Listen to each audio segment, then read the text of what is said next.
ఒకప్పుడు వెలుగులా మెరిసే ఒక వంటగదిలో బన్నీ అనే ఒక అరటిపండు ఉండేది. బన్నీ సాధారణ అరటిపండు కాదు. అతను తనను తాను హెల్త్ సూపర్ హీరో అని పిలిచేవాడు. ఒకరోజు యాపిల్ నవ్వుతూ అడిగింది, అయ్యో బన్నీ, నీమీద మచ్చలు వచ్చాయి. బన్నీ గర్వంగా అన్నాడు, అవి మచ్చలు కావు, అవి నా పవర్ ఫ్రెకిల్స్. ఆరెంజ్ గిలిగింతలు పెట్టింది. నీకు ఏ పవరుంది?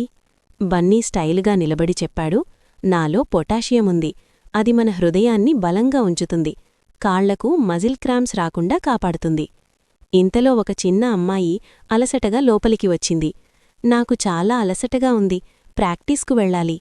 బన్నీ నెమ్మదిగా చెప్పాడు, నన్నెంచుకో. అమ్మాయి బన్నీని తీసుకొని ఒక ముక్క తింది. కొద్దిసేపటికి, వావ్, నాకు ఎనర్జీ వచ్చేసింది. బన్నీ గర్వంగా చెప్పాడు, అది నా సహజమైన చక్కెరలు మరియు కార్బోహైడ్రేట్స్ వల్ల.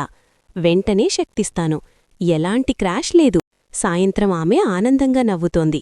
అమ్మ అడిగింది, ఇంత హ్యాపీగా ఎందుకున్నావు? బన్నీ మెల్లిగా చెప్పాడు, నాలో ఉన్న విటమిన్ B6 వల్ల. అది మన శరీరంలో హ్యాపీ హార్మోన్స్ తయారు చేయడంలో సహాయం చేస్తుంది.